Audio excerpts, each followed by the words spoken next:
Hi viewers, welcome to our channel. ప్రస్తుతం మనతో పాటు దాము బాలాజీ గారు, సీనియర్ జర్నలిస్ట్, వారితో ఒకసారి మాట్లాడదాం. సార్ నమస్కారం. నమస్తే. సార్, అఘోరి మళ్ళీ తెలంగాణకు రావడం మనం చూసాం సార్. హనుమాన్ టెంపుల్ దర్శించుకుంది, ఆ తర్వాత ఇంకొద్దిగా హడావిడి చేస్తుంది.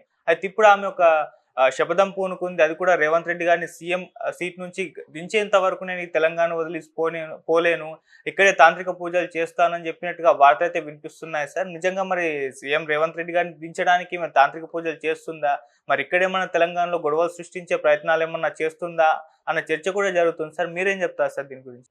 అఘోరి మార్చి 2 ఆంధ్ర రాష్ట్రాలు అని మార్చి ఆమె వివాదాలు క్రియేట్ చేస్తుంది.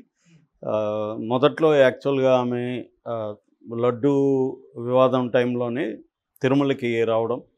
కాకపోతే అక్కడ ఎవరిని పట్టించుకోలేదు. ఆ తర్వాత కూడా తెలంగాణలో కూడా ఆమె వచ్చింది. కానీ ఎవరు ఇక్కడ పట్టించుకోలేదు. అయితే ఆమెకు లక్కీగా ఒక అవకాశం కలిసొచ్చింది. అదేంటంటే కుమ్మరిగూడ, హైదరాబాద్‌లో సికింద్రాబాద్ ఏరియాలో ఉండే టెంపుల్ ఏదైతే ఉందో టెంపుల్‌లో ఈమె విగ్రహాన్ని పగలగొట్టడం. ఎవరో సల్మాన్ అనే ఒక వ్యక్తి. సో అక్కడి నుంచి ఈమె దాన్ని క్యాప్చర్ చేసుకొని పబ్లిసిటీలోకి రావడం ఇవన్నీ చేసింది. దాని తర్వాత ఇక్కడ అనేక గొడవలకు కారణమైంది. దాంతో ఆత్మార్పణ చేసుకుంటాను అని బెదిరించడం, ఇవన్నీతో పోలీసులు ఆమెకు కౌన్సిలింగ్ ఇచ్చి వాళ్ళ ఇంట్లో వాళ్ళతో మాట్లాడి ఆమెను పంపించేశారు. అక్కడి నుంచి కేదార్నాథ్ వెళ్ళడం, మళ్ళీ తమిళనాడు వెళ్ళింది, మళ్ళీ ఆంధ్రప్రదేశ్కి కార్తీక మాసం సందర్భంగా శైవ క్షేత్రాలన్నింటినీ నేను దర్శించుకుంటానని చెప్పి అక్కడికి వెళ్ళింది. అక్కడి నుంచి అక్కడ వివాదాలే. అక్కడ కూడా సైలెంట్గా లేదు ఆమె. అక్కడ కూడా అనేక వివాదాలు క్రియేట్ చేసింది. శ్రీకాళహస్తిలో న్యూడిగా టెంపుల్లోకి వెళ్తానంటూ వాళ్ళు ఒప్పుకోకపోతే పెట్రోల్ పోసుకొని నేను ముట్టించుకుంటా ఉంది. కానీ అది పెట్రోల్ కాదని కూడా నిన్న వార్తలు వస్తున్నాయి. సో ఆ తర్వాత రోడ్డు మధ్యలో కూర్చొని ధర్నా చేసింది. ఎందుకంటే కారు నుంచి పడిపోతే నన్ను ఎవరు తోసేస్తారని. దాని తర్వాత కృష్ణానదిలో దూకి చచ్చిపోతాను కారుతో పాటు వెళ్ళడానికి ట్రై చేసింది. ఇలాగ అక్కడ కూడా పోలీసులు తల పట్టుకునే పరిస్థితి క్రియేట్ చేసింది. ఎందుకంటే ఈమె ఎక్కడున్నా ఇప్పుడు జనం కూడా విపరీతంగా వచ్చేస్తున్నారు పెద్ద ఎత్తున. ఎందుకంటే జనానికి ఏదో ఒక పాతకు రోత కొత్తకు వింతలాగా ఒక కొత్త అవతారంలో కనబడేసరికి వచ్చి కాళ్ళకు మొక్కడాలు, ఇంకా రకరకాల వ్యవహారాలు చేస్తున్నారు. దాంతో లా అండ్ ఆర్డర్ ప్రాబ్లం. రెండోది ఈమె ఏంటంటే ప్రతి చోట ఒక వివాదాల క్రియేషన్ అనేది ఆమెకు బాగా అర్థమైపోయింది. మీడియాని ఎలా వాడుకోవాలి, వివాదాలని ఎలా క్రియేట్ చేయాలి. ఏం లేదు, సింపుల్, నేను చచ్చిపోతానని చెప్పడమే, అంతకంటే ఎక్కువ వివాదాలు అవసరం లేదు. సో నేను చచ్చిపోతానని నేను చాలాసార్లు చెప్పాను, ఒక ఎమోషనల్ బ్లాక్మెయిల్ చిన్నపిల్లలు ఎలాగ చేస్తారో అలాగే ఒక ఎమోషనల్ బ్లాక్మెయిల్ అనేది చేస్తుంది. ఇప్పుడు కొత్తగా ఏమైందంటే ఈ కొంతకాలంగా ఒక 5-6 టెంపుల్స్ మీద దాడులు జరగడం, విగ్రహాలు ధ్వంసం జరగడం అది తెలంగాణలో జరుగుతుంది. అంటే ఒక ప్యాటర్న్ లాగా జరుగుతుంది. దాంతో ఆమెకి మళ్ళీ కలిసి వచ్చింది. మళ్ళీ తెలంగాణలోకి అడుగుపెట్టింది. నిన్న శంషాబాద్‌లోకి వెళ్ళింది. నవగ్రహ దేవాలయాలు, పోచమ్మ, మెదక్లో ఏడుపాయల వనదుర్గమ్మ, ఈ దేవాలయాలతో దర్శించుకుంది. జనం కూడా పెద్ద ఎత్తున వస్తున్నారు. పోలీసులు ప్రొటెక్షన్ ఏర్పాటు చేశారు. ఈ క్రమంలో ఒక వార్త వైరల్ అవుతుంది. అదేంటంటే ఆమె తాంత్రిక పూజలు మొదలుపెట్టింది. ఈ తాంత్రిక పూజలు ఎందుకోసం అంటే ఇక్కడ రేవంత్ రెడ్డిని పదవి నుంచి దించేయడం కోసం అన్న ఒక వార్త వస్తుంది. ఆమె కూడా ఇప్పటికి 2-3 సార్లు రేవంత్ రెడ్డిని ఛాలెంజ్ చేసింది. నీకు దమ్ముంటే నేను తెలంగాణలోకి వస్తానన్ను, నువ్వు ఆపు చూద్దామని ఛాలెంజ్ చేసింది. దాని తర్వాత రేవంత్ రెడ్డిని దించే వరకు నా పోరాటం ఆపను, ఎందుకంటే ఇదంతా రేవంత్ రెడ్డికి తెలిసి జరుగుతుంది అని కూడా ఆమె వార్నింగ్ ఇచ్చింది. బట్ కాంగ్రెస్ నాయకులైతే ఇప్పటివరకు ఎవరు కూడా పెద్ద స్థాయిలో స్పందించట్లేదు. ఈమె స్పందిస్తే అనవసరమైన ఇంపార్టెన్స్ ఇచ్చినట్టు అవుతుందని వాళ్ళు సైలెంట్గా ఉన్నారు.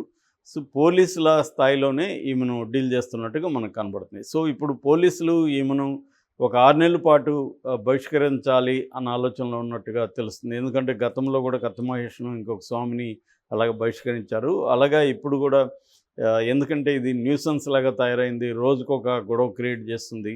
సో అందువల్ల బహిష్కరిస్తే సరిపోతుంది అన్న ఆలోచనలో ఉన్నట్టుగా ఉన్నారు. ఒకవేళ అది చేయకపోతే ఈమె రోజు రోజుకి ఇంకా తెలంగాణలో కూడా ఇది చేసే, అక్కడ ఆంధ్రప్రదేశ్లో ఈమెను బార్డర్ దాటించి పంపించారు. తెలంగాణలో ఒకసారి ఆల్రెడీ బార్డర్ దాటించి మహారాష్ట్రలో వదిలేసి వచ్చారు.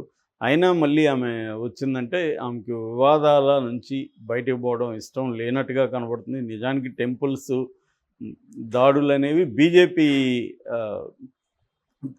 పేటెంట్. మామూలుగా ఎక్కడ టెంపుల్స్ దాడులు జరిగినా బీజేపీ రంగంలోకి దిగి బీజేపీ చూసుకుంటుంది. కానీ ఇప్పుడు ఆ పేటెంట్‌ని ఈమె తీసుకుంది. అట్లాగే సనాతనం అనేది ఈ మధ్యకాలంలో పవన్ కళ్యాణ్ పేటెంట్.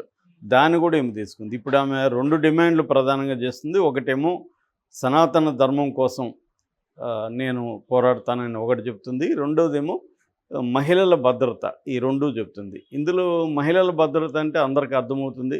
ఆమె మహిళల భద్రత కోసం ఏం చేయాలో చెప్పట్లేదు. మహిళల భద్రత కోసం నేను పోరాడతానంటుంది. అంటే మహిళల భద్రత కోసం పోరాడడం అంటే ఏంటి? నీ ప్రోగ్రామ్ ఏంటి? ఏం చేయాలి? ప్రభుత్వం మహిళల భద్రత కోసం ఏం చేయాలి కొత్తగా? ఏమన్నా కాంక్రీట్ ప్రపోజల్స్ కానీ, కాంక్రీట్ ప్రోగ్రామ్ కానీ ఆమె ఏమీ చెప్పట్లేదు. ఇప్పుడు అనేక మహిళా సంఘాలు పనిచేస్తున్నాయి. మహిళల భద్రత కోసం అనేక సంస్థలు పనిచేస్తున్నారు. వాళ్ళకు ఒక ప్రోగ్రామ్ ఉంటుంది. ఈ ఏదన్నా జరిగినప్పుడు వాళ్ళు వెళ్ళి చేయడం. ఇప్పుడు అనేకం జరుగుతున్నాయి. ఆ స్పెసిఫిక్ ఇన్సిడెంట్లకు సంబంధించి మేము ఎప్పుడూ రావట్లేదు. మరి నెక్స్ట్ ఏమన్నా అది కూడా రంగంలోకి దిగుతుందేమో చూడాలి. రెండవది సనాతన ధర్మాన్ని కాపాడడం. అదైతే విచిత్రం. ఎవడికి సనాతన ధర్మం ఏందంటే ఒకడు చెప్పడు. సనాతన ధర్మం ఏంటి? దాని డెఫినేషన్ ఏంటి? దాన్ని ఎందుకు కాపాడాలి? అది ఎందుకు ప్రమాదంలో ఉంది? ఎవరి నుంచి ప్రమాదంలో ఉంది? దాన్ని కాపాడడం అంటే ఏంటి? ఎందుకు కాపాడాలి? ఎవరికి ఉపయోగం దాన్ని కాపాడడం వల్ల? ఈ విషయాలు చెప్పట్లేదు. ఎప్పుడైనా మనం ఒక డిజైర్ కానీ, ఒక లక్ష్యం కానీ ప్రకటించినప్పుడు దాన్ని డిఫైన్ చేయాలి అసలు ఏంటి అని. డిఫైన్ చేసినాక దానికి కాంక్రీట్ ప్రోగ్రామ్ ఏంటి, ప్లాన్ ఏంటి, ఇవన్నీ ఉండాలి. అవేవి లేకుండా వీళ్ళు పవన్ కళ్యాణ్ కానీ, ఈమె కానీ ఇలా చాలామంది సనాతన ధర్మాన్ని ఊగిపోతా మాట్లాడడం. అంటే ఎప్పుడు విషయం లేనప్పుడు ఊగిపోతుంటారు. లాజిక్ లేనప్పుడు ఎమోషన్ డామినేట్ చేస్తుంది అన్నట్టుగా వీళ్ళ దగ్గర లాజిక్ లేదు, విషయం లేదు. కాబట్టి ఊగిపోతూ ఎమోషనలైజ్ చేస్తూ చేయడం అనేది మనకు కనపడుతుంది. యాక్చువల్గా నేను చాలాసార్లు చెప్పాను, అఘోరీలు హిమాలయాల్లో కానీ లేకపోతే కొన్ని కాశీ ఇటువంటి ఏరియాల్లో వాళ్ళు దూరంగా ఉంటారు సమాజానికి. ఎక్కువగా వాళ్ళు ఐసోలేటెడ్గా ఉంటారు. శ్మశానాల్లో తిరగడం, శవారాధన, శవసాధన చేయడం, శవాల మీద కూర్చొని ధ్యానం చేయడం, శవాల కాలిన బూడిదను ఒడ్డుకి పూసుకోవడం, ఆ కపాలంతో ఒక భిక్షపాత్ర మార్చుకొని దాంట్లోనే భోంచేయడం, అవసరమైతే అప్పుడప్పుడు ఆ శవాల్లో కొద్దిగా మాంసాన్ని తినడం, ఇలాంటి ఒక ఎక్స్ట్రీమ్ వాళ్ళు. ఎందుకంటే శైవ సెక్ట్ అది.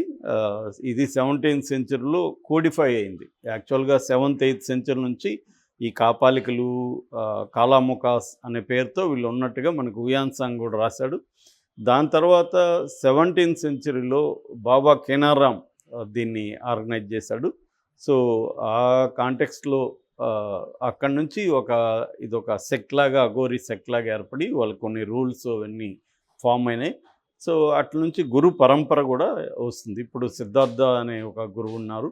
సో ఇక్కడ నుంచి ఏంటంటే అఘోరీలు ఒక ఎక్స్ట్రీమ్ లైఫ్ని ఫాలో అవుతుంటారు. వీళ్ళు మెయిన్ స్ట్రీమ్ హిందూయిజంలోకి కూడా రారు. వాళ్ళ గుళ్ళు దర్శించడం కానీ, మనం ఎప్పుడు తిరుమలకి అఘోరీలు వచ్చి తిరుమలను దర్శించుకొని పోయారు ఇట్లాంటివి వినము. ఎందుకంటే మెయిన్ స్ట్రీమ్ దీనికి రారు. వాళ్ళు ప్రధానంగా